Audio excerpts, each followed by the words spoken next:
My husband grabbed the microphone at our 25th anniversary party while our entire family watched. "Let's be honest," he joked. "I'm the one who made the money. She just changed diapers. She's lucky I kept her." The owner of the hotel, a billionaire who had been quietly observing from the shadows, suddenly stepped onto the stage. He pulled the mic out of my husband's hand and said, "She isn't lucky. She's the one who got away. I've waited 25 years for you to make a mistake like this. I'm glad she's here." Follow my story until the end and comment the city you're watching from so I can see how far my story travels. I should have known something was wrong the moment I saw Easton straighten his tie in that particular way, the way he always did before an important presentation. 25 years of marriage teaches you to read signs you wish you could ignore. The Grand Meridian Ballroom glittered around us, every surface shining beneath the enormous crystal chandeliers.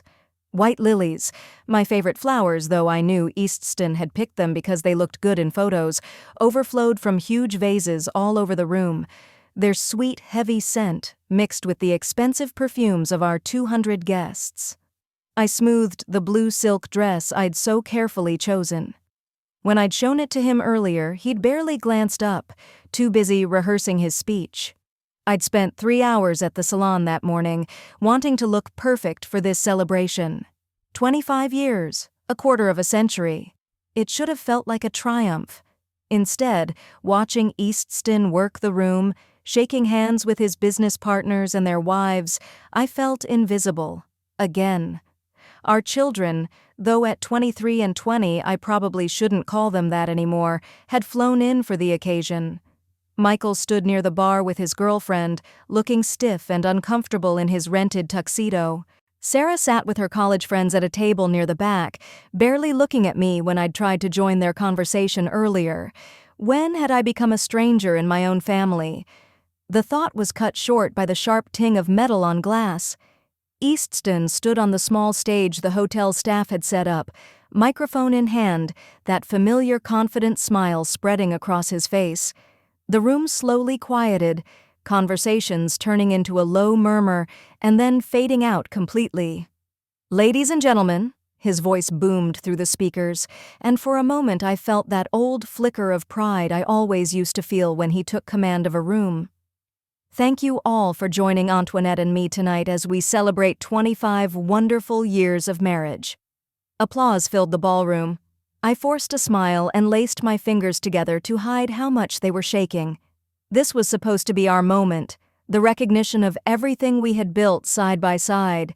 "You know," he went on, his tone shifting to something more casual, more intimate, "I've been thinking about what makes a marriage work, what makes it last through all the highs and lows." Despite myself, I leaned in a little. We had never really discussed what kept our marriage going. We just lived parallel lives that overlapped when necessary.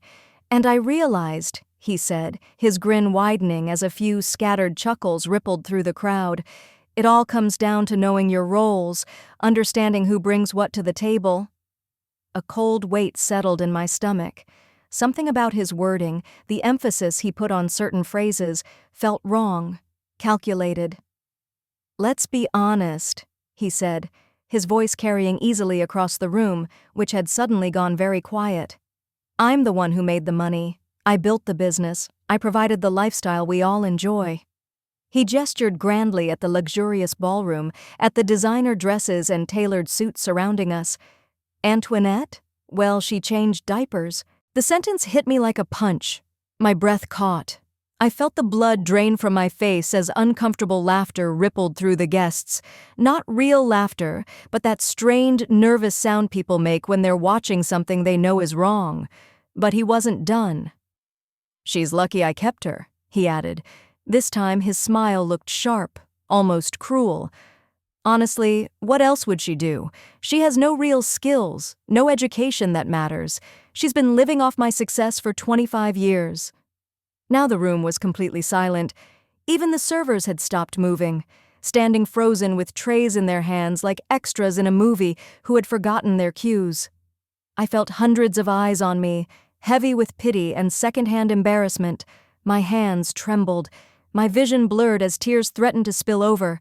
25 years of my life reduced to diapers and luck. 25 years of supporting his ambitions, raising his children, running his home, being the perfect wife, dismissed with a few cruel lines in front of everyone we knew. I pushed my chair back, needing to get away, to find some quiet corner where I could breathe, where I could understand what had just happened. But before I could take a single step, another voice sliced through the silence. "Excuse me." The voice was calm and steady, but carried a weight that made every head turn, Easton's included. I turned as well, and my heart seemed to stop. Landon Blackwood stood at the edge of the stage, tall, silver-haired, and in all the ways that mattered, unchanged. 25 years had treated him well. His sharp features had matured, his dark eyes more intense than ever. He wore a flawlessly tailored black suit that probably cost more than most people's cars, but he moved with the same quiet assurance he'd had back when he was just a struggling design student. What was he doing here? How could he be here? Then I remembered, the Grand Meridian was his hotel. He owned the entire chain now, Landon Blackwood Hotels, with properties on 4 continents. I had read about his success in magazines over the years, always with a mix of pride and a regret I never dared to fully examine. Easton blinked, his confidence slipping for the first time that night. "I'm sorry, and you are—" Landon stepped onto the stage with smooth, practiced ease and reached for the microphone. "I'm Landon Blackwood. I own this hotel." His tone was easy and conversational, but there was steel underneath it. "And I need to interrupt your speech." Easton yanked the microphone back, his jaw tightening. "You're in the middle of humiliating a remarkable woman," Landon cut in, his voice projecting clearly even without the mic. "And I won't allow that to continue in my establishment." The ballroom had transformed into a theater. Every guest was locked in place, watching the scene unfold. I sat frozen, my heart pounding so loudly I was sure it echoed through the room. Landon calmly but firmly took the microphone from my husband's hand. When he spoke again, his voice filled the space with quiet authority. "Ladies and gentlemen, I apologize for interrupting this celebration," he said, "but I think you should know something about the woman this man just insulted." He turned to look straight at me, and there was something in his expression that stole my breath. It was the same look he'd given me all those years ago when he'd asked me to marry him. The look I'd turned away from because Easton had seemed like the safer choice. Stability, security, everything I thought I needed. "Annette isn't lucky," Landon said, his gaze never leaving mine. "She isn't fortunate to have been kept by anyone. She's the one who got away. And I've been waiting 25 years for the man who won her to make exactly this kind of mistake." The silence that followed was absolute. No one moved. No one seemed able to process what they'd just heard. The confidence drained from Easton's face, replaced first by confusion, then something close to panic. "What? What are you talking about? Who are you to her?" Only then did Landon finally turn away from me to face my husband. His expression was unreadable. "I'm the man who loved her first," he said evenly. "The man who would have spent every day of the last 25 years making sure she knew exactly how extraordinary she is." The microphone slid from Easton's limp hand and hit the stage, sending out a screech of feedback that made half the room flinch. I barely heard it over the rushing in my ears, over the feeling that my entire world had just tilted off its axis. Landon loved me first. Did he still? "Antoinette," Landon said, stepping to the edge of the stage and extending his hand toward me. "Would you like to get some air? I think we have a lot to talk about." I looked at his outstretched hand, then at Easton's devastated face, then at the sea of stunned expressions surrounding us. 200 people all waiting to see what I would choose. Would I take the hand being offered to me, or stay seated in the chair where I'd just been publicly humiliated? For the first time in 25 years, the decision was entirely mine. I rose to my feet. Somehow my legs were steady, even though it felt like there was an earthquake inside my chest. I walked toward the stage, toward Landon's waiting hand, toward a future I couldn't begin to picture. Behind me I heard Easton's voice, small and frantic. "Antoinette, don't you dare walk away from me." But I was already walking. And for the first time in decades, I wasn't looking back. The cool night air hit my face like a blessing as Landon led me out through a private exit, away from the stairs and whispered commentary trailing us out of the ballroom. My hand was still in his, and I couldn't make myself let go. It felt like an anchor in a storm I hadn't even realized had been gathering for years. We walked in silence through the hotel's elegant corridors until he stopped at a pair of glass doors that opened onto a private terrace overlooking the city. The lights of downtown stretched out beneath us, and for the first time in hours, I could truly breathe. "Are you all right?" Landon asked softly as he finally released my hand. I almost laughed at the absurdity of the question. Was I all right? My husband had just torn me apart in front of 200 people, and the man I hadn't married 25 years ago had just confessed he would have loved me differently. Better. All right, didn't feel like it belonged anywhere near this moment. "I don't know," I admitted, wrapping my arms around myself. The evening was warm, but I felt frozen all the way through. "I don't know anything anymore." Landon slipped out of his jacket and settled it around my shoulders without asking. It smelled like expensive cologne and something else, something that dragged up a wave of memories I'd kept buried for decades. "You were studying industrial design," he said quietly, his mind taking a turn I hadn't expected. "At Northwestern. You were the most talented student in our program." My throat tightened. No one had mentioned my design work in years, not since I'd packed away my sketchbooks and portfolio to become Mrs. Eastston Crawford, full-time wife and mother. "That was a long time ago," I managed. "Not so long that I've forgotten the lamp you designed for Professor Williams' class," Landon said, his voice warm with remembered admiration. "The one with the curved glass base that caught light from 3 different angles. He said it was the most innovative piece he'd seen in 15 years of teaching." I closed my eyes as the memories surfaced. I'd been so proud of that lamp, so excited about the future it represented. I'd had plans, sketches for an entire line of lighting fixtures that would change how people thought about light in their homes. Instead, I'd gotten pregnant with Michael and married Eastston. Those sketches had ended up in a box in our attic, forgotten like so many of my other dreams. "Why are you here, Landon?" I asked, needing to steer the conversation away before the memories cut too deep. "I mean, I know you own the hotel," I said, "but tonight—" "Why tonight?"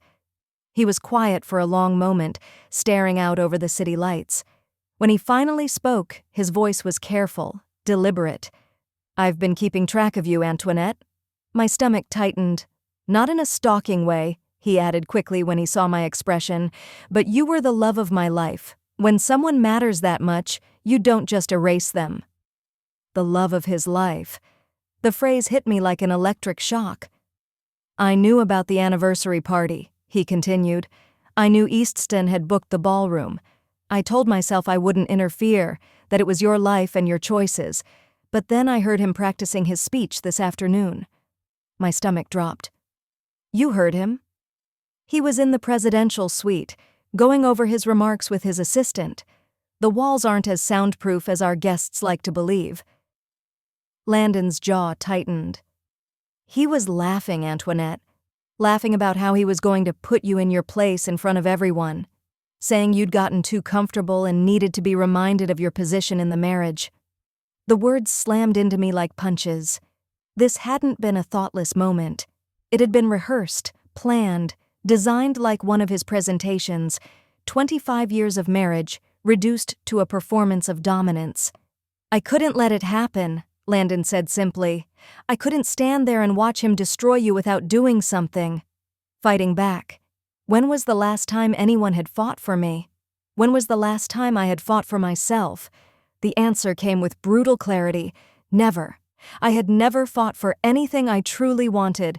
I'd always chosen the safe route, the expected path, the one with the fewest risks, like choosing Eastston instead of Landon. The memory rose up, sharp and vivid. I was 21 again, standing in my tiny off-campus apartment, caught between 2 very different proposals. They had literally come within the same week. Landon had proposed first, passionate, nervous, down on one knee in the campus sculpture garden with a ring he'd designed himself. A simple band with a small diamond surrounded by tiny shards of colored glass, arranged like a sunburst. He was broke, living off student loans and instant noodles, but his eyes had burned with certainty when he said he loved me. "I don't have much to offer you right now," he'd said, voice trembling. "But I'll spend every day of my life making sure you never regret saying yes." 3 days later, Easton proposed in an expensive downtown restaurant. His ring was a classic solitaire, 2 carats, flawless. He talked about security, about the lifestyle he could provide, about how my future would be safe with him. He had a plan. A 5-year career trajectory, projected income figures, a list of neighborhoods where we might buy a house.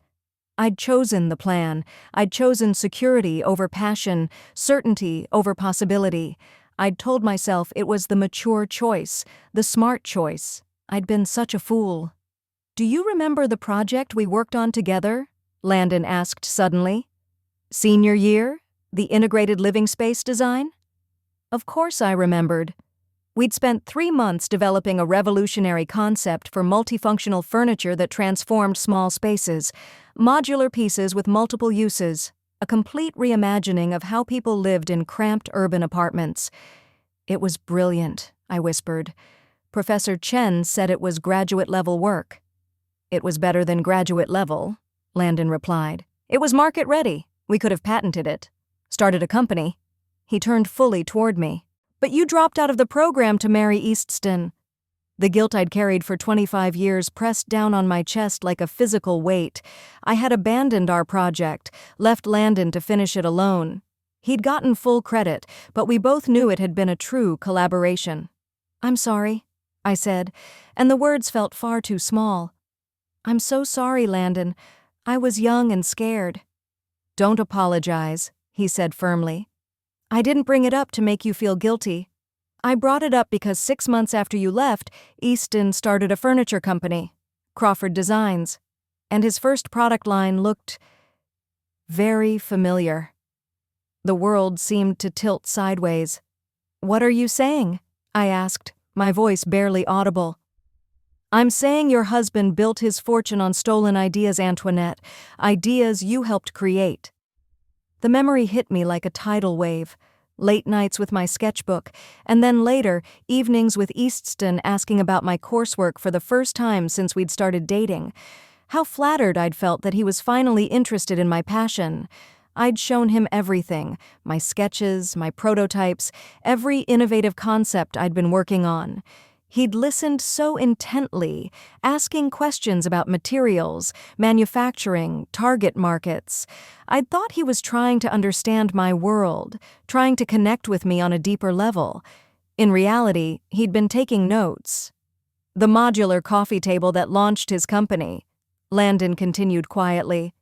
"The one that converts into a dining table and storage unit. That was your design, wasn't it?" "It was." "I mean, I know you own the hotel," I said, "but why tonight?" He stayed silent for a long moment, watching the city lights below us. When he finally spoke, his voice was careful, measured. "I've been keeping an eye on you, Antoinette." My chest tightened. "Not in a creepy way," he added quickly when he saw my expression, "but you were the love of my life. When someone means that much to you, you don't just erase them." The love of his life. The words sent a shock through me I wasn't ready for. "I knew about the anniversary party," he continued. "I knew Easton had booked the ballroom. I told myself I wouldn't interfere, that it was your life, your choices. But this afternoon I heard him practicing his speech." My stomach dropped. "You heard him?" "He was in the presidential suite rehearsing with his assistant. The walls aren't as soundproof as guests like to think." Landon's jaw tightened. "He was laughing about it, Antoinette, about how he was going to put you in your place in front of everyone, about how you'd gotten too comfortable and needed to be reminded of your role in the marriage." The realization hit me like physical blows. This wasn't some careless joke. He had planned it, scripted it, rehearsed my humiliation like a pitch meeting. 25 years of marriage, reduced to a calculated power move. "I couldn't let that happen," Landon said simply. I couldn't just stand by and watch him tear you down without doing something. Fighting back. When was the last time anyone had fought for me? When was the last time I had fought for myself? The answer came brutally clear. Never. I had never really fought for what I wanted. I had always taken the safest route, the expected route, the one with the least friction, like choosing Eastston over Landon. The memory slammed into me. I was 21 again, standing in my tiny off-campus apartment, staring at two completely different proposals. Both had come within the same week. Landon had proposed first, passionate and nervous, down on one knee in the campus sculpture garden with a ring he'd designed himself. A simple band with a small diamond surrounded by tiny shards of colored glass arranged like a sunburst. He'd been broke, living on instant noodles and student loans, but his eyes had blazed with certainty when he told me he loved me. I don't have much to offer you right now, he'd said, voice shaking, but I'll spend every day of my life making sure you never regret saying yes. 3 days later, in an expensive downtown restaurant, came Easton's proposal. His ring was a classic 2-carat solitaire, flawless. He talked about security, about the life he could give me, about how safe my future would be with him. He had a plan, a 5-year career trajectory, projected earnings, a list of neighborhoods where we might buy a house. I chose the plan. I chose security over passion, certainty over possibility. I convinced myself it was the mature, intelligent decision. I'd been such a fool. Do you remember the project we worked on together? Landon asked suddenly. Senior year, the integrated living space design. Of course I remembered. We'd spent 3 months developing a groundbreaking concept for multifunctional furniture that could transform small spaces, modular pieces that served multiple purposes, a complete reimagining of how people lived in compact urban apartments. Professor Chen said it was graduate-level work, I whispered. It was better than graduate level, Landon said. It was ready for the market. We could have patented it, started a company. He turned fully to face me. But you left the program to marry Eastston. The guilt I'd carried for 25 years pressed down on me like a lead weight. I had walked away from our project, from our future. Landon had finished it alone. He'd received full academic credit, but we both knew it had been a true collaboration. I'm sorry, I said, the words feeling painfully insufficient. I'm so sorry, Landon. I was young and scared. Don't apologize, he said firmly.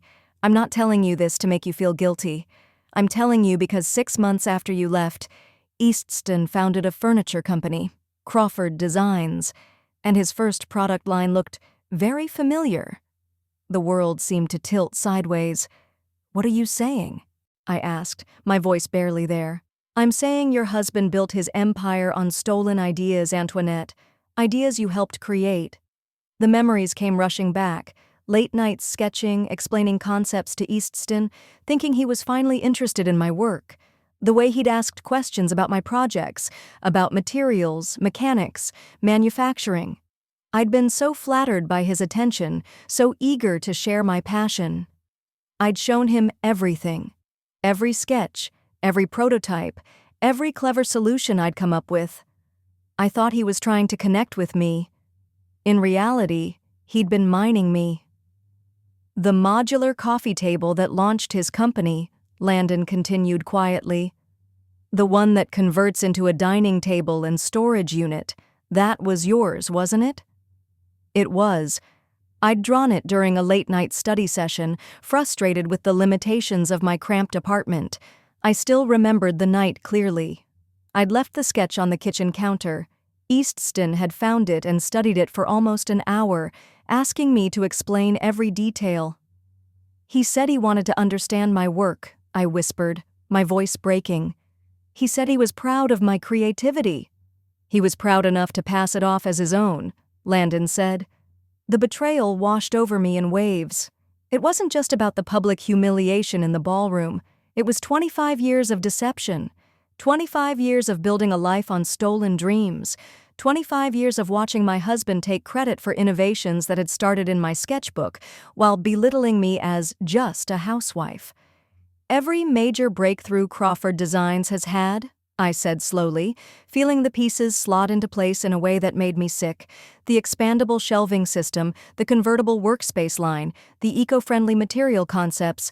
I helped develop all of those. I gave him the ideas, helped him solve the problems, and then he made you feel lucky to be included in his success, Landon finished. Made you believe your contributions were minor. I thought about every condescending smile, every time he'd patted my hand and told me I didn't understand the business side.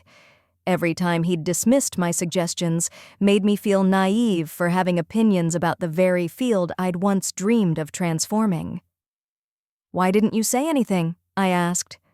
"All these years? Why didn't you tell me?" Landon was quiet for a long moment. "Because you chose him," he said finally. "Because from the outside you looked happy. I didn't want to be the bitter ex who couldn't move on. And I wanted to believe, really believe, that he loved you enough to deserve you." His smile turned sad, but there was a new steel behind it. "Now I know better. Tonight proved he never understood what he had. He never saw you the way I saw you, the way I still see you, the way he still saw me. Present tense. After 25 years of silence, after building an empire while I faded into domestic invisibility, he still saw me as the woman I used to be, the woman I'd almost forgotten I could be." "What am I supposed to do with all of this, Landon?" I breathed. "I can't just walk away. I have children, a life, responsibilities." "You have options," he said gently. "Maybe for the first time in 25 years, you have real options." Options. The word felt strange, dangerous. I'd spent so long walking a single, predetermined path that I'd forgotten there were other roads. "The offer I made in there," Landon went on, "about us talking about the future. I meant it, Antoinette. I've built something real over these 25 years. I have resources, connections, influence. I can help you take back what's yours." "My marriage?" I asked bitterly. "Your marriage ended tonight," he said, not cruelly, but with absolute clarity. "The moment he humiliated you in front of 200 people, the moment he reduced 25 years of partnership to diapers and charity, that's when it ended. The only question now is what comes next." What comes next? For 25 years, I had always known what came next. Another day of pouring energy into his dreams while locking away my own. Another day of being grateful for crumbs of attention from my own family. Another day of making myself smaller so everyone else could feel bigger. "I need time," I said at last. "I need to think." Landon reached into his jacket and pulled out a business card. "Take all the time you need, but when you're ready to remember who you are, call me." I took the card, my fingers brushing his. The brief contact sent a jolt through me, stirring feelings I'd kept buried for a quarter of a century. "The woman who designed that lamp," he said softly. "The woman who could see possibilities where others saw limitations. That woman is still there, Antoinette. She's just been waiting for someone to believe in her again. Believe in her. In me. When was the last time anyone, including myself, had truly believed in me?" As Landon walked away, leaving me alone with the city spread out below and 25 years of revelations pressing down on me, I realized something that scared and thrilled me at the same time. I wanted to remember who I really was. I wanted to find that woman again, even if it meant shattering everything I thought I knew about my life. The question was whether I had the courage to try. I didn't go home that night. I couldn't face Eastston. I couldn't bear the idea of walking into our immaculate house in Westfield Manor and pretending anything about us was normal. Instead, I drove aimlessly through the city until I realized where I'd ended up, parked in front of the old Northwestern campus, staring at the building where I'd once believed I might change the world. My phone had been buzzing constantly since I'd left the hotel, calls from Eastston, from the kids, from guests who were probably dying to dissect the evening's scandal. I'd turned it off an hour earlier. I needed the silence. Landon's business card lay on the dashboard, catching the streetlight like a tiny beacon. I'd picked it up and set it down at least a dozen times, my thumb hovering over his number. What was I supposed to say? Thank you for blowing up my marriage. Thank you for revealing my entire adult life was built on theft and lies. Thank you for reminding me who I used to be. When my phone finally rang at 7 in the morning, I almost ignored it. But Sarah's name was on the screen, and no matter what had happened, I couldn't ignore my daughter. Mom? Sarah's voice was small and shaky. Where are you? Dad's been calling everyone, Michael's freaking out, and What happened last night? I closed my eyes, feeling the weight of 23 years of motherhood settle on my shoulders. How was I supposed to explain any of this to my children? How could I tell them their father had built their comfortable life on stolen dreams, that their mother had quietly cooperated in her own erasure? I'm okay, sweetheart, I said at last. I just needed some time to think. But that man, she pressed, the one who said those things about you and Dad, who is he? The one who said those things, not the man who humiliated me, not the husband who tore me down in front of everyone. No, Sarah was asking about Landon. Even after witnessing her father's cruelty, she was more upset about the stranger who defended me than the man who had attacked me. I had raised my children to see me as less. I had raised them to accept their father's version of reality, where I was lucky to be included, grateful simply to be kept. The realization cut deep. Someone I knew a long time ago, I answered carefully. Before I married your father. Silence stretched between us, then softly, Are you coming home? Home. The word felt strange now, loaded. Was that huge house in Westfield really home, or just another beautiful cage I'd helped decorate around myself? I don't know yet, I admitted. Sarah was quiet for a long moment. Dad's really upset, she said finally. He's been drinking since last night, and he keeps saying he's going to ruin that man's business. He called some lawyers and Uncle Richard and... She trailed off, as if suddenly realizing she might be saying too much. Uncle Richard, Easton's brother, the one with contacts in every important industry. Of course he'd call him. Of course he'd mobilize lawyers. He'd never been someone who accepted a challenge gracefully. And last night had been the first time in 25 years that anyone had publicly dared to contradict his version of events. Sarah, I said gently, I need you to understand something. Whatever happens between your father and me, it has nothing to do with you and Michael. You're both adults now. This is between us. But Mom, I love you. I love you too, I cut in. I always have, but I need some time to figure out what comes next. After we hung up, I stayed in the car for another hour, watching students hurry across campus with backpacks, coffee cups, and urgent conversations. They looked so young, so full of possibility. Had I ever looked like that? Had I ever walked through the world with that kind of unquestioned purpose? Yes, once.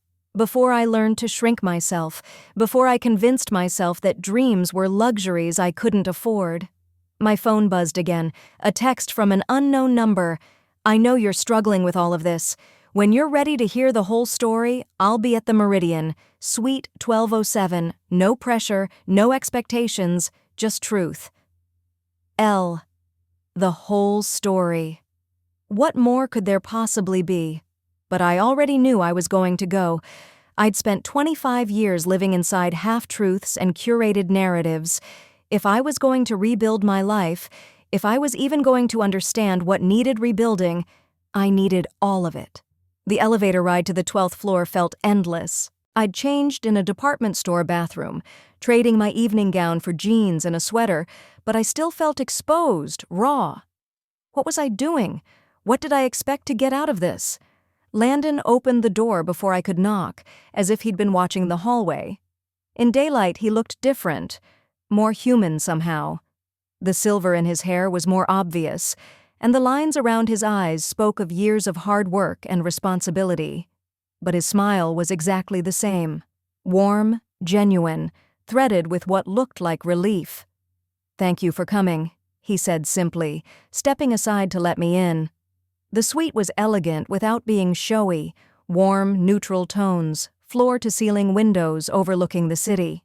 A pot of coffee and a plate of pastries from the hotel's signature bakery sat on the table.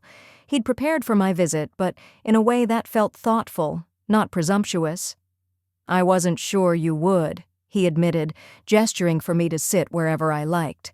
I chose the chair by the window, needing the light and the view to keep me steady. I almost didn't, I said. This is complicated. It doesn't have to be, Landon replied, taking a seat across from me and leaving plenty of space between us. I'm not trying to complicate your life, Antoinette. I'm trying to simplify it. By telling me my marriage was built on stolen ideas, I shot back. By declaring your feelings in front of 200 people, that's simplifying? He actually looked embarrassed. The declaration wasn't planned, he said. When I saw him humiliating you like that, I lost my temper. It wasn't my finest moment. But you meant it, I said quietly. What you said about waiting 25 years. It wasn't a question, but he answered anyway. Every word. The sincerity in his voice sent another shock through me. After years of Eastston's polished, calculated responses and carefully controlled conversations, Landon's blunt honesty felt almost overwhelming. Why? I asked. You could have had anyone. You built an empire. You're successful, powerful. Why hold on to feelings for someone who chose someone else? Landon was silent for a long time, watching the city through the glass. When he finally spoke, his voice was soft but absolutely sure. Do you remember the night before you accepted Eastston's proposal? He asked. We were in your apartment, working on the lighting project. You'd been stuck on the power distribution problem for weeks. I remembered. I'd been so frustrated I was on the verge of tears, convinced the design was fundamentally flawed. You were about to give up, Landon continued. You said it was impossible, he reminded me softly, that you weren't smart enough to solve it. And then you had that spark, that cascade system that split the power through multiple paths. Do you remember what you said when it finally worked? I did remember. The thrill, the pride, the way my whole body had lit up. I said it felt like flying, I murmured. You said it felt like flying, he repeated. And that's when I knew I wanted to spend my life watching you have moments like that. I wanted to be there every time you cracked something that seemed impossible, every time you created something beautiful. I wanted to build a life around your dreams taking off. The memory was so sharp I could almost smell the burnt coffee, feel the scratch of my pen on tracing paper. That night had been one of the last times I'd felt like that, truly alive, truly myself. But you chose safety instead, Landon said, not accusing me, just stating a sad truth. And I understood. Eastston offered security, predictability. I was offering... He gave a faint, self-aware smile, a leap of faith. I was scared, I whispered. I was 21 and terrified of choosing wrong. I know, he said quietly. And for 25 years I've wondered if I could have made it easier for you, if I could have offered more stability, more certainty, if I could have convinced you that the leap was worth it. You never tried to contact me, I said. After I got engaged, you just disappeared. Landon's smile turned rueful. I went to Europe, he said, spent 5 years working for design firms in Milan and Barcelona, trying to forget you. It didn't work. But I did learn a lot about the industry, about building something from nothing. When I came back to the States, I was determined to create the kind of success that would have made you proud to have chosen me. And then, I asked. And then I realized that building an empire out of hurt pride is empty, he said simply. I got everything I thought I wanted, but I was still missing the one thing that actually mattered. The one thing that mattered, me. He was talking about me as if I were precious, worth waiting decades for. After so many years of being treated like an accessory, like someone lucky just to be kept, the intensity of his attention made me feel almost dizzy. Landon, I need to ask you something, I said, my voice steadying, and I need you to be completely honest. He nodded, his expression serious. Last night, when you said Eastston built his business on our ideas, how much of his success actually came from my work? Landon hesitated, and in that pause, I knew the truth was going to be worse than anything I'd let myself imagine. All of it, he said at last. Every breakthrough Crawford Designs has released in the last 25 years started from concepts you created, either from our college projects or from ideas you shared with him during your marriage. The room seemed to tilt. All of it, not just the original modular line. Everything. The expandable shelving that had turned Crawford Designs into a household name, the eco-focused materials that had won them awards, the space-saving systems that transformed city living. All mine. All stolen. "How do you know that?" I whispered. "Because I've been tracking Crawford Designs for 25 years, he said, waiting to see if he'd ever produce something truly original. He never did. Every so-called innovation was just a variation on work you'd already done. Maybe he swapped materials or tweaked dimensions, but the core ideas? They were yours." "But how could you possibly prove that?" I asked. "Because I kept copies of everything we created together," he said. "Every sketch, every prototype, every brainstorm.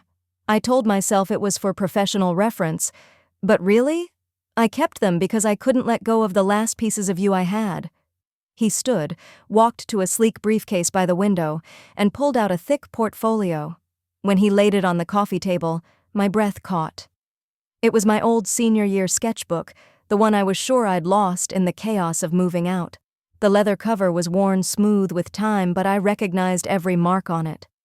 "You kept this?" I whispered, reaching out with trembling fingers.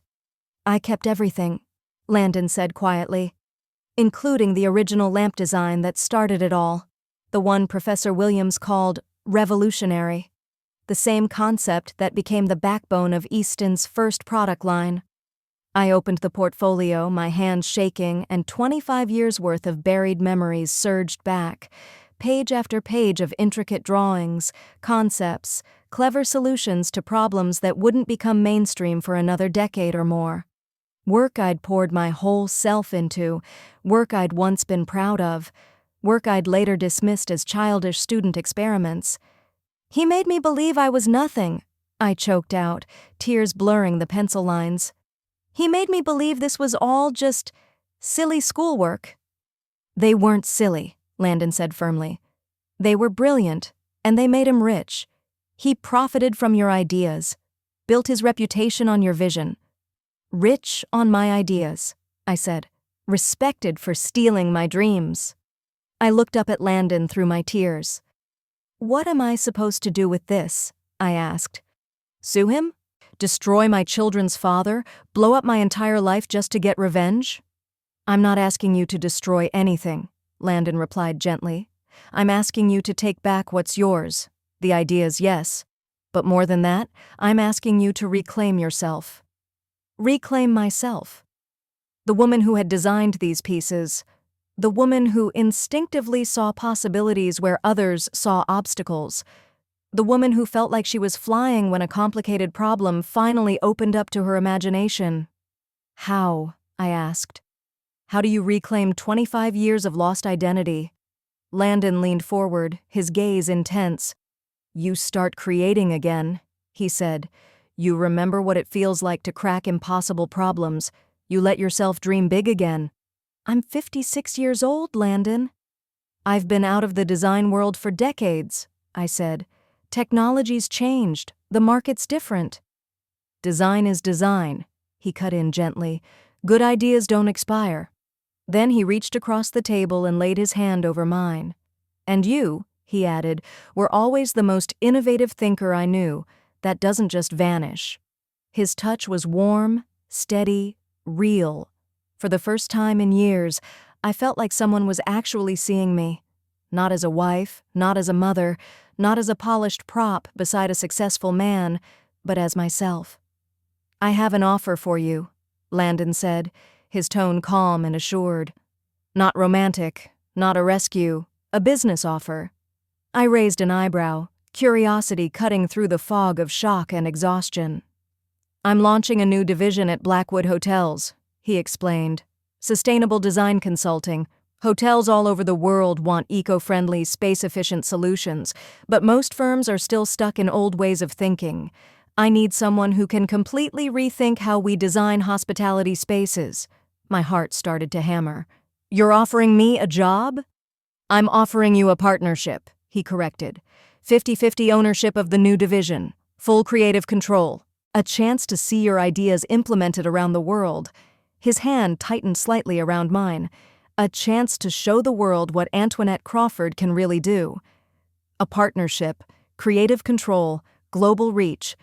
The words sent a current through me, waking up a part of myself I'd assumed was long dead. The starting salary would be $200,000, Landon continued, plus profit sharing once we're up and running. But more important than that, you'd own your work. Every design, every breakthrough, every innovation, legally, publicly, permanently yours.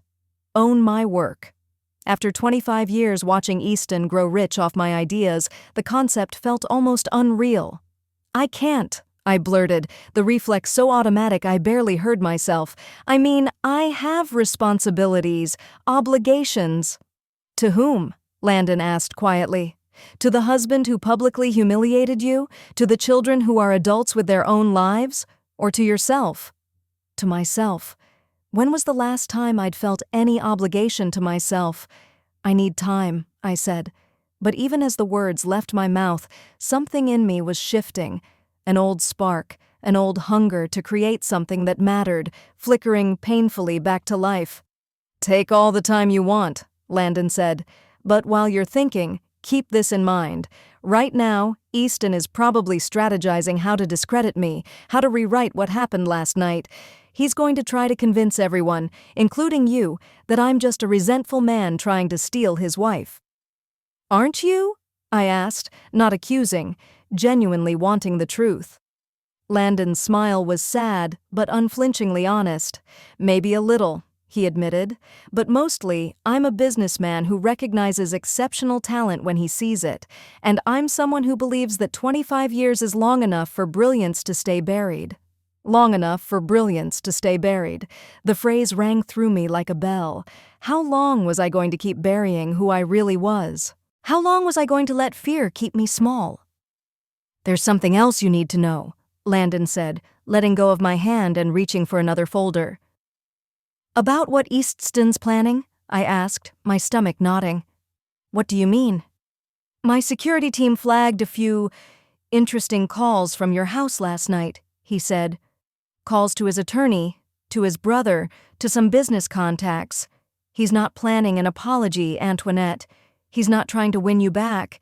He's getting ready to destroy you. Destroy me how? Landon's expression turned grim. He's going to claim you're having a breakdown, he said. That you're emotionally unstable, maybe even dangerous. He'll use last night as evidence that you need psychiatric intervention, that you can't be trusted to make sound decisions about your future. The words hit like ice. Of course he wouldn't just let me walk away. He'd twist my first act of self-defense into proof that I was unhinged. He can't do that, I said. But even to my own ears, I sounded unsure. He can try, Landon replied. And if he convinces a judge you're mentally incompetent, he could gain control over your assets, your medical decisions, your entire life. You'd become his legal ward, forced to submit to whatever treatment he decides you need. The horror of it crashed over me. This wasn't just about divorce or reputation. It was about total legal captivity. Easton wouldn't just take my past. He'd seize my future, too. But if you had your own income, Landon went on, your own professional identity, your own legal and financial footing. He left the rest unsaid, but I heard it clearly. You're saying I need to move quickly. I'm saying you need to decide who you're going to be, he answered. The woman who lets herself be destroyed by a man who never deserved her, or the woman who takes back everything he stole and builds something stronger. I looked down at the portfolio again, at the evidence of the person I used to be. Then I looked at Landon, the man who had held on to my work, my potential, my name, even when I hadn't.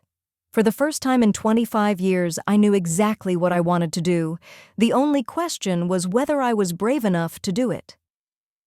I drove back to Westfield Manor in a daze, Landon's portfolio buckled in beside me like something precious and fragile. The tree-lined streets looked different, smaller, as if the world I'd once admired had shrunk overnight. The huge houses with their immaculate lawns and perfect facades no longer looked like proof of success. They looked like elegantly decorated cages. Our house, his house, I corrected myself, sat at the end of a curved drive, all Georgian columns and manicured hedges. I had once been proud of every inch of it, grateful that his success allowed us to live there. Now all I could think was, how many of my stolen ideas had paid for those marble steps, those carved moldings, that 3-car garage? His Mercedes was already in the driveway. Beside it, his brother Richard's sleek silver BMW. Of course, Richard was here. The cavalry had arrived to help Easton handle the crisis of his wife finally growing a spine. I stayed in the car for several minutes, fingers clenched around the steering wheel, trying to summon the courage to walk inside. Through the big front windows, I could see movement in the living room. 2 figures pacing, gesturing, plotting. Plotting what to do about me, no doubt. My phone buzzed with a new text from Sarah. "Dad says you've been acting strange lately. Are you okay? Should I come home?" Acting strange, already. The narrative was shifting exactly the way Landon had predicted. Easton was already laying the groundwork for the mom's unstable story, turning my moment of clarity into the first sign of a breakdown. I turned off the engine and forced myself to breathe. If I was really going to take my life back, I couldn't hesitate. Easton had 25 years of experience managing me, shaping the story, making me doubt my own mind. I could not let him do it again. The front door was, as always, unlocked. Security had never worried him. Why would it? The biggest threat to his perfect life had always been the person he considered safely under control. "Antoinette." His voice floated from the living room before I'd even closed the door. "Is that you?" "Yes," I called back, surprised at how steady I sounded. "It's me." I found them in the living room, Easton and Richard facing each other like generals over a war table. Papers were spread across the coffee table, legal paperwork from the look of it. Both men looked up as I walked in, their expressions an odd blend of concern and calculation. "Sweetheart," Easton said, getting to his feet with the exaggerated gentleness people use around someone fragile. "We've been so worried about you when you didn't come home last night." "I needed time to think," I said, remaining by the doorway. I had no intention of letting them maneuver me into the center of the room. Surrounded on all sides by their concern, Richard rose too, his expression smooth and professionally sympathetic. As Easton's lawyer brother, he'd had plenty of practice spinning ugly situations into manageable ones. "Antoinette, I think we should talk about what happened last night," Richard said. "East told me about the incident at the party." The incident. Already my public humiliation was being reframed as a regrettable episode, something messy I'd somehow caused, something to be handled, not acknowledged. "Did he?" I asked, looking between them. "And what exactly did he tell you?" A muscle in Easton's jaw ticked. "I told him about Landon Blackwood's inappropriate behavior," he said, "how he hijacked our celebration and made those absurd claims about your so-called past relationship." "Absurd claims," I repeated, feeling that cold, clean anger begin to crystallize in my chest. Which part was absurd exactly, Easton? The part where he said he loved me or the part where he said I'm talented? "Antoinette," Richard began, but I cut him off without taking my eyes off my husband. "No, I want to hear him answer. I want my husband to tell me which part of what Landon said was ridiculous." The mask of worried husband slipped just enough for irritation to show through. "The man is clearly unstable," Easton said flatly. "He's been obsessed with you for 25 years, building some fantasy around a college fling that ended decades ago." "A fantasy," I repeated slowly. "So when he said I'm a talented designer, that was fantasy?" "You took a few art classes," he said dismissively. "That's hardly the basis for a career." "A few art classes." The familiar sting of his condescension hit, but this time it came with something new, sharp, bright clarity. For the first time I could see exactly what he was doing, how he minimized my past to protect his ego, how he'd kept me small to keep himself large. "Industrial design," I corrected calmly. I was studying industrial design, and I was good at it. Richard cleared his throat, visibly uncomfortable. Maybe we should focus on the present, he suggested. Antoinette, we're concerned this man may be trying to manipulate you, take advantage of what was obviously an emotional moment. Take advantage. Of course, that's how they would frame it. It couldn't possibly be that someone genuinely valued me, that someone truly saw my potential. No, if anyone treated me as more than an accessory, it had to be exploitation. He offered me a job, I said quietly. The silence that followed was so heavy it almost rang.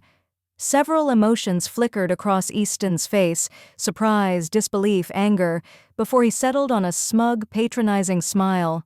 A job? He scoffed, letting out a short, sharp laugh. Sweetheart, you haven't worked in 25 years. What kind of job could you possibly be qualified for? There it was. The familiar, casual cruelty I'd lived with so long I'd stopped recognizing it as cruelty. The automatic assumption that I was useless, dependent, surviving on his generosity. A design role, I said, my voice growing steadier. Actually, a partnership in sustainable hospitality design. Richard and Easton exchanged a look, one of those silent male glances that contained a whole conversation. I knew exactly what it meant. She's being naive. She doesn't understand how the world works. Antoinette, Richard began gently, his tone the same one he probably used with difficult clients. I think you need to consider the possibility that this man isn't being entirely honest with you. Men like Blackwood don't offer partnerships to people who haven't worked professionally in decades. Men like Blackwood. Men who built real empires, who made real decisions. Unlike women like me who supposedly just changed diapers and got lucky. Unless, Easton added, his voice turning darker, he's not actually interested in your design skills. The implication sat between us like a toxic fog. Of course that's what they'd assume, that any attention I received had to be sexual, manipulative, predatory. The idea that I might have actual investable value as a professional was apparently too ridiculous to entertain. You think he offered me a partnership because he wants to sleep with me? I asked, my voice low and dangerous.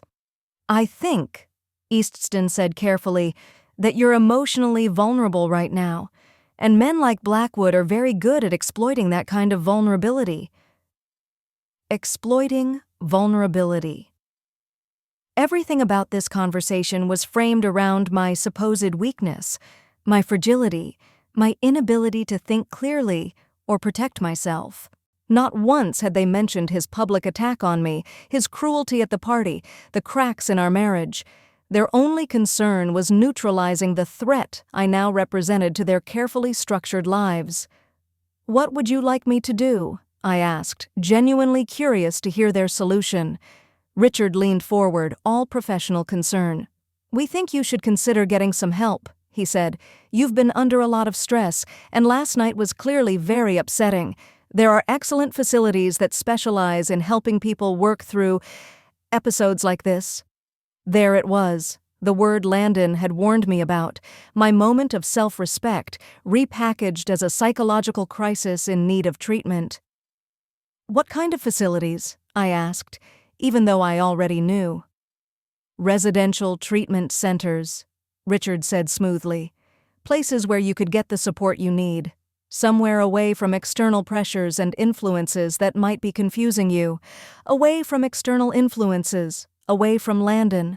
Away from anyone who might remind me that I had options, that I deserved better, that I was worth more than the role they'd assigned me. And how long would this treatment last? I asked. Another quick exchange of glances.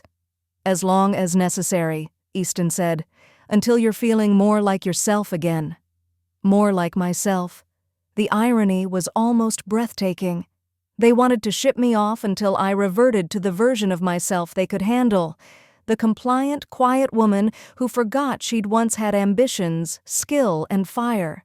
The woman who no longer remembered what it felt like to fly. And if I refuse? A heavy pause followed. Finally, Richard spoke. Antoinette, he said, lawyer voice fully engaged. If you're not capable of making rational decisions about your own well-being, then the people who love you have a responsibility to step in. There it was, the threat, wrapped in concern. Go voluntarily, or they'd have me declared incompetent and force it. I looked around the living room, the expensive furniture I'd helped select, the art we'd chosen together, the framed photographs showing 25 years of carefully posed happiness. None of it felt like it belonged to me. It all felt like a set, a backdrop for someone else's story. I need to get a few things from upstairs, I said at last. Of course, Eastston replied, obvious relief in his voice. He thought I was yielding, accepting their diagnosis, their plan, their version of reality. Take your time. We can go over everything when you're ready. I walked up the stairs slowly, my mind racing. They thought they were handing me the rope I'd use to bind myself. I intended to use it to climb out. In our bedroom. Really, his bedroom. Since I'd never been allowed to decorate it the way I wanted, I pulled a small suitcase from the closet and began to pack. Carefully. Not too much. Nothing that screamed I'm leaving forever. Just enough to get me through a few days while I figured out my next steps. At the bottom of my jewelry box, tucked beneath layers of pieces I rarely wore, I found my old Northwestern student ID. The photo showed a girl with bright eyes and a straight spine. A girl who believed she could change the world with good design. A girl who hadn't yet learned how to shrink herself. I slipped the student ID into my purse along with Landon's business card and the portfolio, then sat down at the small writing desk by the window and started writing 2 letters. The first was for my children, Michael and Sarah. By the time you read this, I'll have made a decision that might be hard for you to understand. Your father will probably tell you I'm having some kind of breakdown, that I need help. I want you to know that I have never been more clear-headed. I'm not abandoning you. I'm not choosing another man over our family. I'm choosing myself for the first time in 25 years. I'm choosing to remember who I was before I learned how to disappear. I love you both more than I can say, but I can't keep living as half a person, and I can't keep pretending that erasing myself is the same as holding our family together. I hope that one day you'll understand. I hope one day you'll be proud of me for finding the courage to fly again. All my love. Mom. The second letter was much shorter, addressed on paper to Easton. I accept your job offer. When you're ready to discuss the terms of our partnership, you know how to reach me. But that letter wasn't meant for Eastston. It was for Landon. I sealed both envelopes, left the one for Michael and Sarah on my pillow, and slipped the other into my purse. Then I picked up my suitcase, took one last look around the bedroom that had never really felt like mine, and went downstairs.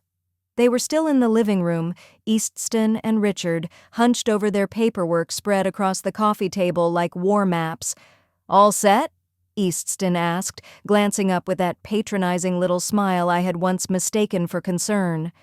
Yes, I said. I think I am. I walked toward the front door, my heart pounding so hard I could feel it in my throat. Any second now, I thought, one of them will ask where I'm going. One of them will notice the suitcase. One of them will try to stop me. They didn't. They were so convinced of my obedience, so sure of their control over me, that it never even occurred to them that I might have my own agenda. Annette? Eastston called, just as my hand closed around the doorknob. I turned, bracing for confrontation, ready to have to defend myself, to fight. Drive carefully, he said instead, and call us when you get to the facility. We want to know you arrived safely. I nodded, afraid my voice would crack if I tried to speak. Then I walked out of the house I'd lived in for 25 years, got into my car, and drove away from everything I'd ever known. I didn't look back. For the first time in my adult life, I didn't look back. The drive to the Meridian Hotel felt like lifting off the ground. When I knocked on the door of Suite 1207, Landon opened it almost instantly, as if he had been standing by the window watching for me. His expression shifted from hope to concern when he noticed the suitcase at my side. "Are you all right?" he asked, moving aside so I could come in. I set the suitcase down, reached into my purse, and pulled out the letter. "I accept your job offer," I said, handing it to him. "When can I start?" Landon read the note, and emotion flickered across his face, something that looked very much like awe. "Are you sure?" he asked quietly. "Once we move forward, there's no going back. Eastston will fight this with everything he has." "I know," I said. "But I'm tired of being afraid. I'm tired of being small. I'm tired of pretending I should be grateful just to be kept, when I should have been building something of my own all along." Landon's smile this time wasn't polished or professional. It was warm, genuine, and full of possibility. "In that case," he said, "welcome to Blackwood Design Partners. I think we're going to build something extraordinary together." Something extraordinary. After 25 years of being told I was mediocre at best, the phrase felt like both a promise and a dare. 3 weeks after walking out of the world Easton controlled, I was sitting in the bright, modern office space Landon had secured for Blackwood Design Partners. Sunlight poured through the floor-to-ceiling windows, spilling across drafting tables and computer stations, the tools of a revolution in sustainable hospitality design. I'd been working 16-hour days, partly because I was genuinely thrilled by what we were creating, and partly because I was terrified that if I ever stopped, the fear would catch up and drag me back to my old life. The transformation had been fast and shocking. In just 3 weeks, I'd designed a modular hotel room system that cut construction costs by 30% while improving energy efficiency by nearly 50%. The prototype alone was enough to have hotel executives flying in from around the globe to see what we were doing, but success, I was discovering, came with a cost. My phone hadn't stopped ringing since the first industry article about Blackwood Design Partners came out, not with congratulations or collaboration offers, but with increasingly frantic messages from Eastston. I'd stopped picking up after the first few calls made it clear he wasn't interested in our marriage, only in containing the damage. That morning's voicemail had been particularly vicious. "You think you can just walk away and play businesswoman? You think that man actually cares about your pathetic little sketches? I built everything you're trying to destroy, Antoinette, everything. And I'm not going to let you take it from me." I was reviewing the latest layouts for our Singapore project when there was a tentative knock on my office door. I looked up, startled to see Sarah standing there. We'd talked on the phone a few times since I left, but she'd never come to see where I worked. "Mom?" She hovered in the doorway, looking smaller than her 20 years, despite the expensive casual outfit and designer bag she clutched like a shield, both paid for by the wealth built on my stolen ideas. "Do you have a minute?" she asked. "Of course, sweetheart," I said, gesturing to the chairs by the window and clearing away the architectural drawings spread everywhere. She sat carefully, smoothing her clothes with nervous hands. "I've been talking to Dad," she began, and my stomach tightened. "He's really worried about you," she said softly. "About all of this." "I'm sure he is," I replied, choosing my words with care. "What exactly has he told you?" I asked. Sarah shifted in her chair, clearly uncomfortable. "He says you're having some kind of midlife crisis," she said slowly. "That this man, Landon, is taking advantage of you. That you're going to lose everything you've worked for." Everything I'd worked for. The irony almost made me laugh. "And what do you think?" I asked.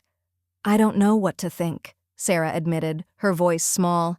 "This place is incredible, and you seem different, happier.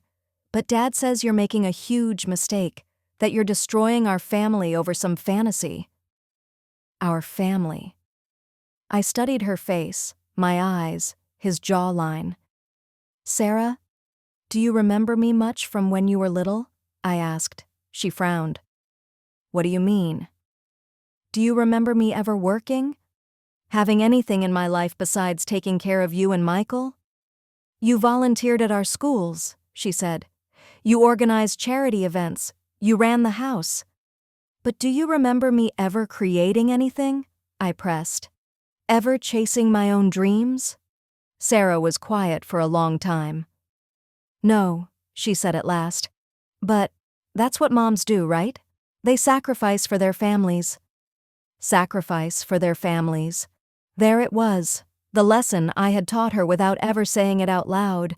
That women exist to serve, that our dreams are optional extras we can't really afford.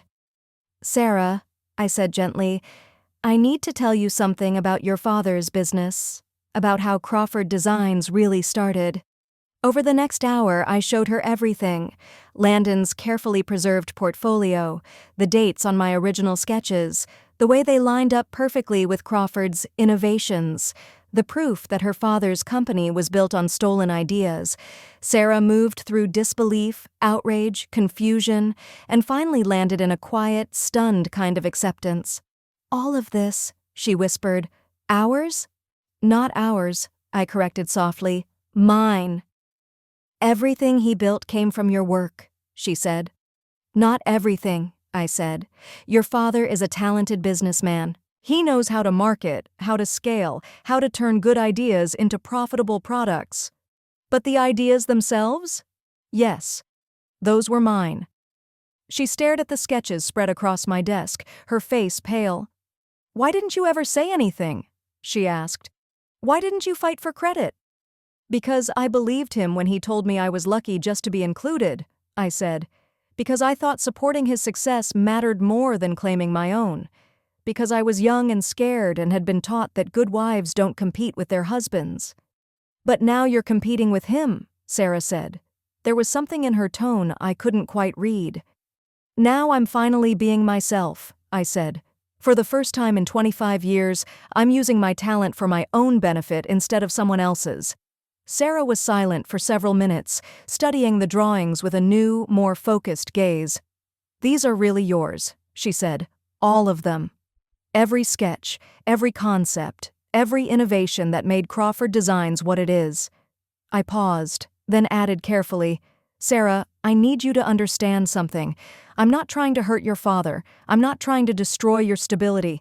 But I can't keep living as half a person just so everyone else can be comfortable.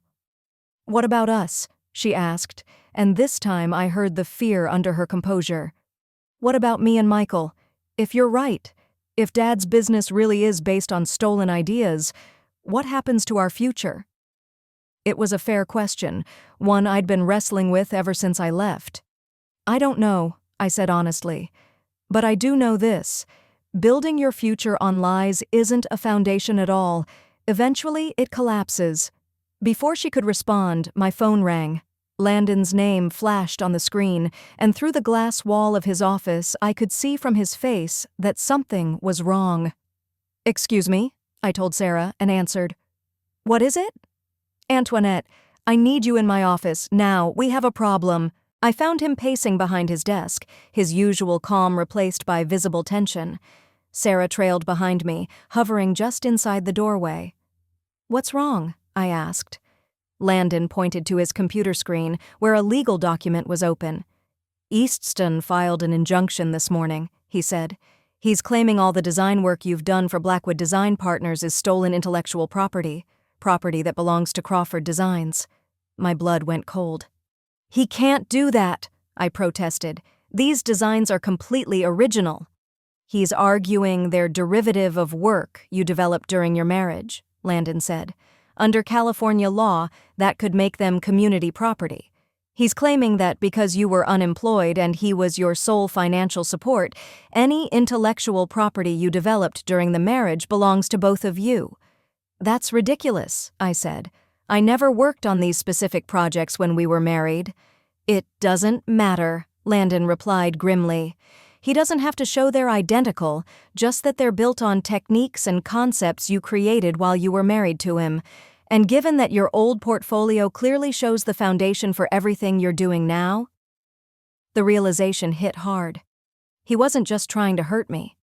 He was trying to steal my work again, to reassert ownership over my mind. There's more, Landon said.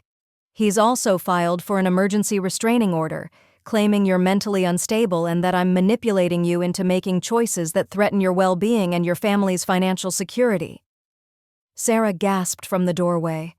I'd almost forgotten she was there, watching her father's true nature unfold in real time. What does that mean? I asked, even though I already had a terrible idea. It means that until the hearing next week, you're legally barred from making any business decisions or entering new contracts, Landon said. And if the judge rules in his favor, you could be forced to return all compensation you've received from Blackwood and undergo a psychiatric evaluation.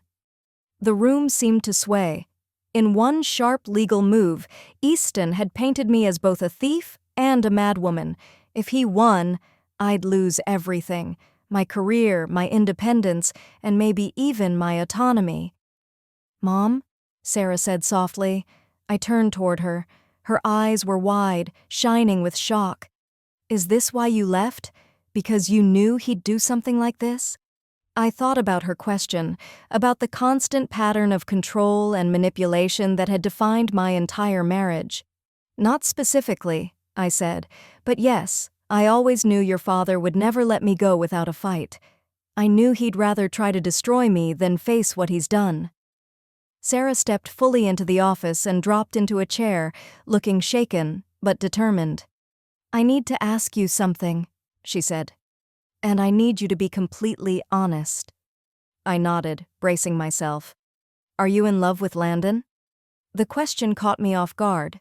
Not because it was inappropriate, but because I'd been carefully avoiding it myself. "I don't know," I admitted after a moment. "I know he sees me as someone worth respecting, worth investing in. I know he makes me feel capable and valuable in ways I'd forgotten were possible. Whether that's love or just gratitude." I shook my head. "I'm honestly not sure anymore." Landon cleared his throat, visibly uncomfortable. "Maybe I should give you two some privacy," he said. "No," Sarah said firmly. "You need to hear this too." She turned to face me head on. "Mom, I've been watching Dad these past 3 weeks," she said. "Since you left, he's been drinking more, staying up all night making calls, obsessing over how to get back at you and Landon. He's not acting like a man who lost the love of his life. He's acting like a man who lost control of his property." Her words were so sharp, so accurate, that I felt a surge of pride even in the middle of my fear. "What are you saying?" I asked quietly. "I'm saying maybe it's time somebody in this family chose truth over comfort," Sarah said. Her voice was steadier now. "Maybe it's time someone stopped enabling Dad and actually stood up to him." I stared at my daughter, seeing her clearly in a way I hadn't in years. She wasn't just the spoiled college girl I'd half assumed she was. She was a young woman capable of seeing the truth and choosing the hard thing. "Sarah, if I fight this, if I refuse to back down, it's going to get ugly," I warned her. "Your father has money, connections, top lawyers. He's going to make this as public and painful as he can." "I know," she said simply. "But Mom, I've seen your work today. I've seen what you're building here. It's extraordinary. It could change entire industries. Are you really going to let Dad steal that too?" "Let Dad steal that too." The phrase hit me like a bolt. This wasn't just about this lawsuit or this company or even Landon. This was about whether I was going to spend the rest of my life letting Easton claim ownership over my ideas, my intelligence, myself. I looked at Landon, who'd been watching us with something like stunned respect. "What are our chances if we fight?" I asked. "Honestly," he said, "it depends on the judge, on how well his lawyers argue, on how clearly we can show that your current work is substantially different from the original designs." He paused. "But Antoinette, even if we lose, even if you have to walk away from this partnership, you'll still have proved something important." "What's that?" "That you're not the helpless, dependent woman he spent 25 years telling everyone you are," Landon said. "That you can build something real on your own. That you're worth fighting for, even if you're the one doing the fighting. Worth fighting for." After a quarter-century of accepting whatever scraps of respect he tossed my way, the idea felt radical. I thought about the young woman in those old sketches, the one who believed she could change the world through design. I thought about the kind of woman I wanted Sarah to become, strong, independent, unafraid to claim her own worth. I thought about the woman I'd seen in the mirror that morning, focused, energized, more like myself at 21 than I'd felt in decades. "Then we fight," I said, my voice calm and resolute. We fight with everything we have." Sarah smiled, really smiled, the first genuine smile I'd seen on her face in years. "Good," she said. "And Mom, for what it's worth, I think you're going to win." I glanced at my daughter, at my business partner, at the bold designs spread across every flat surface in our bright office, and felt a quiet, solid joy settle in my chest. I had already won. No matter what a judge decided, no matter what stunts Easton pulled, I had already reclaimed the most important thing, myself. The courthouse that Tuesday morning looked like any other government building. Gray stone, heavy columns, the kind of intimidating architecture meant to remind ordinary people that this was a place where serious decisions were made. But as I walked up those steps with Landon at my side, I didn't feel ordinary at all. I walked into the courthouse wearing a navy suit I'd bought just for this hearing, the first real piece of professional clothing I'd purchased in 25 years. My hair was pulled back into a sleek, low chignon, and in my hand I carried a leather briefcase. Inside weren't just legal documents, but all the proof of who I truly was. Easton was already seated when we entered the courtroom, surrounded by a wall of expensive attorneys. Richard sat behind him with a few key business associates, their presence a silent reminder of all the money and power tied to this case. They all looked utterly sure of themselves, like men who had never once had to question their right to win. When our eyes met, Easton smiled, that same patronizing smile I'd lived with for 25 years. It used to make me feel small and grateful. Now it only reminded me why I was here.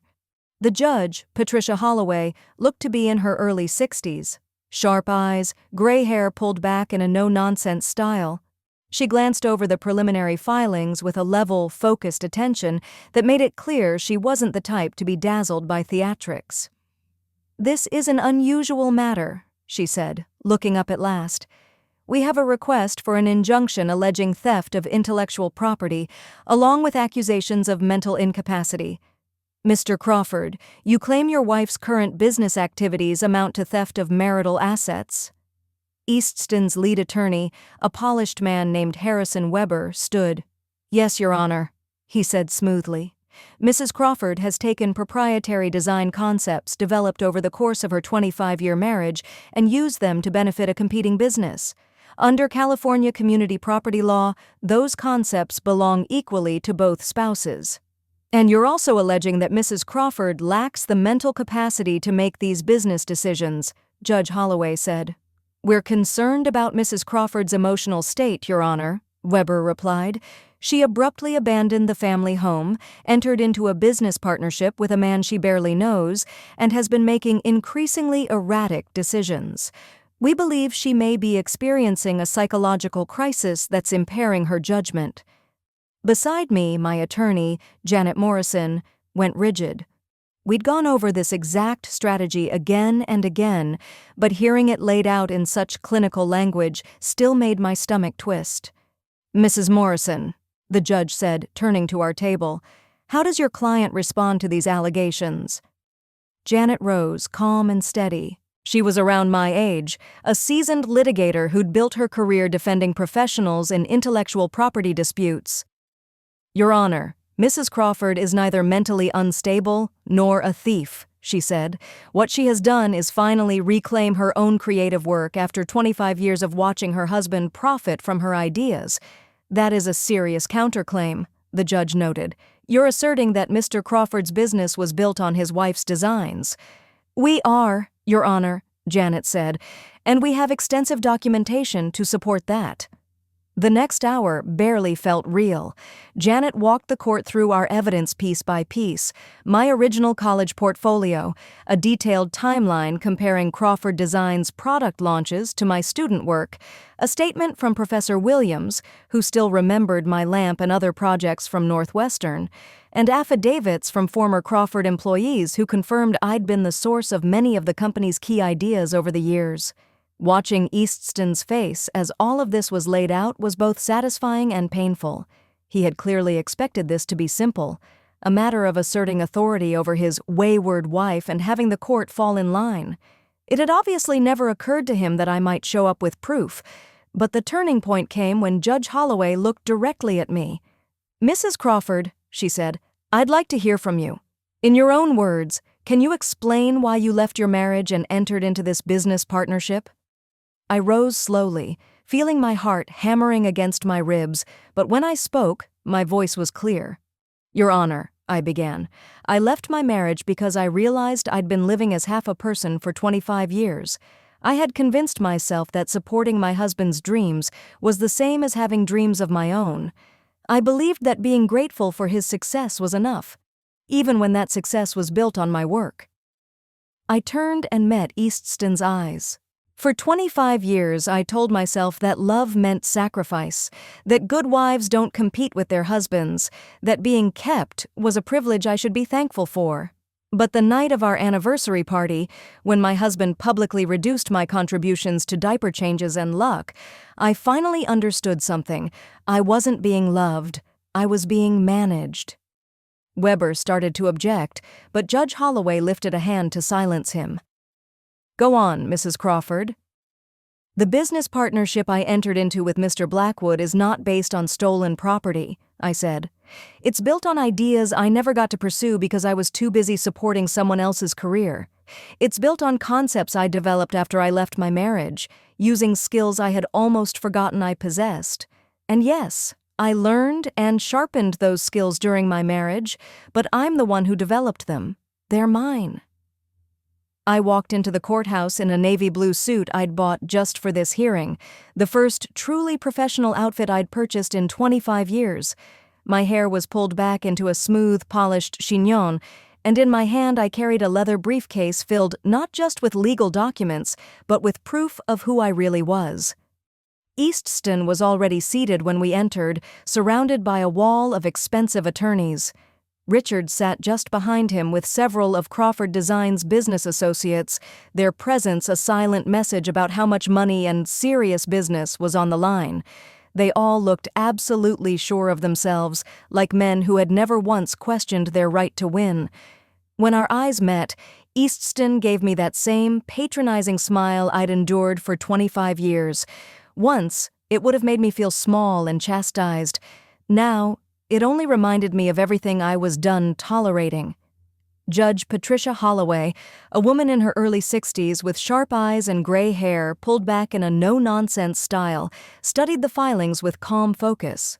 She looked like someone who had seen every trick in the book and was tired of all of them. "This is an unusual case," she said at last. "We have a request for an injunction based on alleged theft of intellectual property, combined with accusations of mental incapacity." Her gaze shifted to the other table. "Mr. Crawford, you're claiming your wife's current business activities constitute theft of marital assets?" Harrison Weber, his lead attorney, rose smoothly. "Yes, Your Honor. Mrs. Crawford has taken proprietary design concepts developed over the course of her 25-year marriage and used them to benefit a competing enterprise. Under California community property law, those concepts belong equally to both spouses. And you're also asserting that Mrs. Crawford lacks the mental capacity to make these business decisions," the judge continued. "We're concerned about Mrs. Crawford's emotional state," Weber replied. "She abruptly abandoned the family home, entered into a business partnership with a man she barely knows, and has made increasingly erratic decisions. We believe she may be experiencing a psychological crisis affecting her judgment." I felt my attorney, Janet Morrison, tense beside me. We'd rehearsed for this attack, but hearing it spoken out loud in such clinical, detached language still sent a chill through me. "Mrs. Morrison," said Judge Holloway, turning to our table, "how does your client respond?" Janet rose, calm and steady. "Your Honor, Mrs. Crawford is neither mentally incapacitated nor a thief. What she has done is finally reclaim her own creative work after 25 years of watching her husband profit from her ideas." "That's a serious allegation," the judge said. "You're claiming Mr. Crawford's business was built on his wife's designs." "Yes, Your Honor," Janet replied. "And we have extensive documentation to support that." The next hour felt like living through a documentary of my own life. Janet laid out the evidence, my original college portfolio, side-by-side timelines comparing my student work to Crawford Designs product launches, a sworn statement from Professor Williams, who remembered my lamp and other projects from Northwestern, testimony from former Crawford employees who confirmed that I was often the source of inspiration for key innovations. Watching the realization spread across Eastston's face was both deeply satisfying and strangely sad. He had expected this to be simple. He would declare me unstable and ungrateful, and everyone would fall in line. It had clearly never occurred to him that I might show up with receipts. Then came the moment I'd been preparing for. "Mrs. Crawford," said Judge Holloway, looking directly at me, "I'd like to hear from you. In your own words, can you explain why you left your marriage and entered into this business partnership?" I stood, heart pounding, but my voice didn't shake.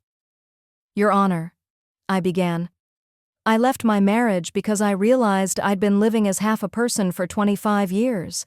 I told myself that supporting my husband's dreams was the same as having my own. I convinced myself that being grateful for his success was enough, even when that success was built on my work." I turned and looked at Eastston. For 25 years, I believed that love meant sacrifice, that good wives don't compete with their husbands, that being kept was a privilege. But on the night of our anniversary party, when my husband publicly reduced my contributions to diaper changing and luck, I finally understood. I wasn't being loved. I was being managed. Weber started to object, but the judge lifted a hand. "Continue, Mrs. Crawford." "The partnership I entered into with Mr. Blackwood isn't based on stolen concepts," I said. "It's built on ideas I never had the chance to develop because I was too busy supporting someone else's career. It's built on work I created after I left the marriage, using skills I developed, but skills that are mine. Those abilities didn't belong to my husband. They belonged to me." I reached into my briefcase and took out a folder containing my newest designs, the modular hotel room system we'd developed, the one that was already making waves in the industry. "These are the designs Mr. Crawford claims belong to him," I said, handing the folder to the clerk, who passed it to the judge. "They were created 3 weeks ago in my new office using software I taught myself and concepts I developed independently. They bear no resemblance to my college work or to any product Crawford Designs has released. They are entirely my own." Judge Holloway studied the drawings carefully, then compared them to the earlier exhibits. After several minutes, she looked up at Weber. "Mr. Weber," she said, "can you identify any specific similarities between these current designs and the work your client claims ownership of?" Weber shuffled his papers, then conferred with the team behind him. "The techniques are similar, Your Honor," he said at last. "The space-saving approach, the sustainability focus, those are industry standards," the judge said crisply. "Any competent designer would consider those. I'm asking about concrete, protectable design elements that would support a claim of theft." Another brief, tense huddle at the other table. "The designs are substantially different in their specifics, Your Honor," Weber admitted. "I see." She turned back to me. "Mrs. Crawford, how do you respond to the allegations of mental incapacity?" This was the moment. "Your Honor," I said, "if recognizing my own worth is a sign of mental illness, then I suppose I'm guilty. If leaving a marriage where I was treated as decorative property rather than a partner counts as instability, then I accept that label. But if mental health means being able to think clearly, to make rational decisions, and to pursue meaningful work, then I have never been healthier in my life." I gestured toward the gallery where several hotel executives sat watching the proceedings with great interest. "In the 3 weeks since I left my marriage, I've designed a new hospitality system that's already attracted international attention. I've established professional relationships with global industry leaders who value my expertise. I've created more innovative work in 21 days than I was allowed to produce in the last 25 years. That is not the behavior of someone who is mentally incapacitated." The judge was quiet for a long moment, scanning the files in front of her. Finally, she looked up. "Mr. Crawford," she said, addressing him directly, "I've reviewed the material submitted by both parties. It's clear your wife contributed significantly to your company's success over the years. It is also clear that her current work constitutes original creation, not misappropriation of your intellectual property. Do you have any evidence that contradicts this?" Easton rose, his composure visibly cracking for the first time. "Your Honor, my wife, she isn't the same person anymore. This man has filled her head with nonsense about independence and careers. She's 56 years old. It's too late for her to start over." The words hung in the air like something rotten. There it was, his real fear, laid bare. Not stolen designs, not mental health, control. The idea that a woman his age might dare to choose herself and succeed without him. "Mr. Crawford," said Judge Holloway, her voice cool, "it is not this court's role to determine whether your wife's life choices are wise or convenient. Our job is to determine whether she is legally competent to make those choices and whether she has broken any laws in doing so." She paused, her gaze steady. "Based on the evidence presented, I find that Mrs. Crawford is clearly competent to manage her own affairs. I also find no compelling evidence that she has committed theft of intellectual property. Her current work, while building on skills developed during the marriage, is original and belongs to her." My knees almost gave out with relief. Janet's hand closed around my arm in a silent, "You did it." "Therefore," the judge continued, "the request for an injunction is denied. The request for psychiatric evaluation is denied. Mrs. Crawford is free to continue her business partnership and to retain all compensation received." She turned back to my husband. "Mr. Crawford, I strongly advise you to consider whether it's in anyone's best interest for you to pursue this further. The record suggests your wife's role in your business success is far greater than you have acknowledged. If you continue to challenge her right to independent success, we may be forced to examine the origins of your own wealth more closely." The warning was subtle but unmistakable. If he pushed, he might lose far more than this case. As we walked down the courthouse steps, I felt something I hadn't felt in 25 years. Not just victory, but unqualified victory. Legal, professional, personal. The world had finally heard my side and believed me. Sarah was waiting outside, having driven down from campus to hear the verdict. When she saw my face, she broke into a wide, radiant smile, one that looked so much like my own at her age it made my heart ache. "How did it go?" she asked, though she already knew. "Your mother," Landon said, his voice full of pride, "was magnificent." That evening I stood on the balcony of my new apartment, a glass of champagne in my hand and the city lights spread below like scattered stars. The apartment was small compared to the mansion in Westfield Manor, but it was mine. Every chair, every lamp, every piece of art was something I had chosen for myself, not for someone else's image. My phone had been buzzing all day. Congratulations from colleagues, interview requests from industry magazines, proposals from hotels around the world wanting to work with Blackwood design partners. The woman who'd once been dismissed as unemployable was now being actively courted by Fortune 500 companies. But the call that meant the most had come from Michael, my son, who'd kept his distance through most of the divorce. "Mom," he'd said quietly, "I owe you an apology. Sarah told me everything. About Dad's business, about your designs. I'm sorry I didn't see it. I'm sorry I didn't stand up for you."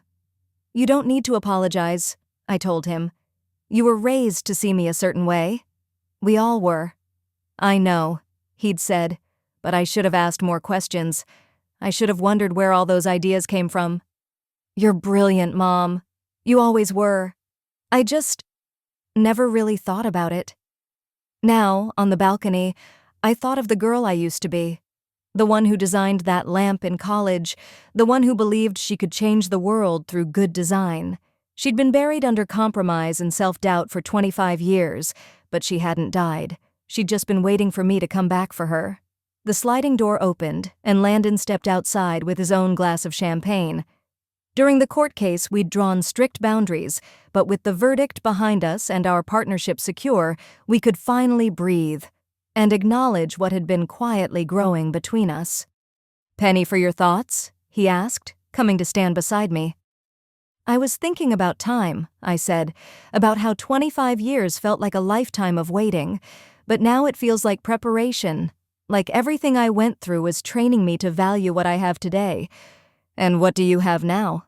He asked softly. I looked at him, the man who had kept faith with my potential when I couldn't, then out at the city where I was finally building something of my own. Everything, I said simply. I have everything. Landon reached for my hand, and this time I didn't pull away. His touch was warm, sure, not the grip of a man trying to own me, but the steady connection of someone who valued who I was. Now I'm curious about you, the one listening to my story. What would you do in my place? Have you ever lived through something even a little like this, giving too much, disappearing for someone else, then fighting to remember who you are? Tell me in the comments, and while you think about it, I'll leave 2 more of the channel's favorite stories on the end screen. They'll definitely surprise you. Thank you for staying with me until the very end.